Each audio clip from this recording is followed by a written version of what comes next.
Arthur, this is Brian Tu, former Department of Defense contractor with ITT Industries. Hi, Brian. I have a question about Revelation chapter 13, verse 15, where the image of the beast speaks to the people.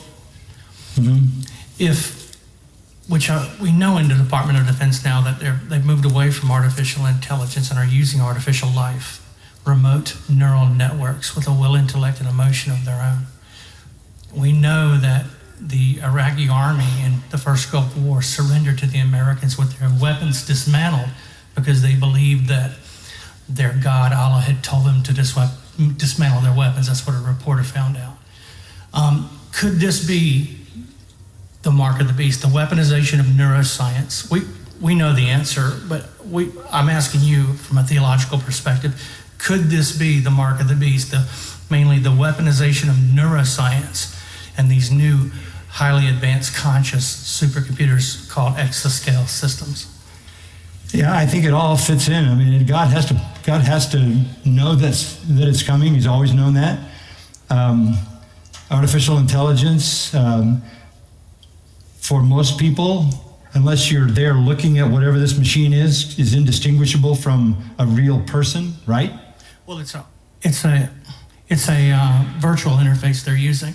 Yeah, but I'm just saying, you don't know whether a virtual reality is talking to you or whether a person is talking to you. So yeah, it's called synthetic telepathy. Telepathy. And forms of telepathy. And we've come so far in terms of brainwashing people, and with, we all understand now, right, that somewhere somebody knows everything about us by the purchases we make, by the entertainment we look at. I mean, all of that is tracked. So yeah, I think when the Antichrist takes control of all these things and gets control of everyone, and it talks about, there'll be a mark in the hand and a mark on the forehead, and you won't be able to interact in the culture.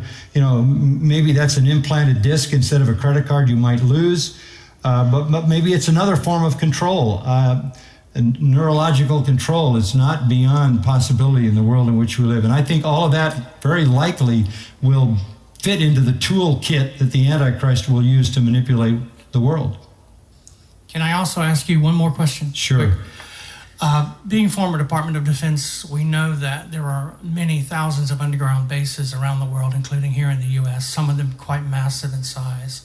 Could this be what Revelation is speaking about when it says that the kings of the earth, the princes, the rich men, cried out to the mountains, fall down upon us and shield us from the Lamb? Yeah, and I don't know the answer to that because I don't want to do newspaper exegesis.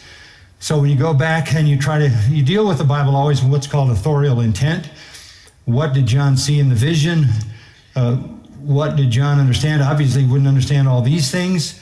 So I can't speculate about what that would be. I mean, you have an army of 200 million coming from the east. I don't know what that is, but that's what it says. So I can't speculate as to the technological realities of these things, but somehow all of that may well fit into the final cataclysms that come. It's a little bit frightening on the one hand if you're just an average guy and you're hearing all of this stuff.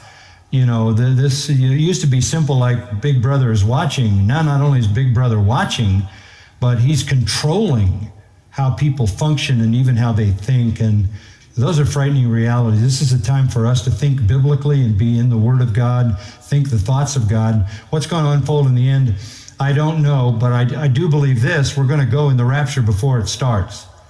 And I'm for that. Okay? Yes, ma'am. Hi, Pastor.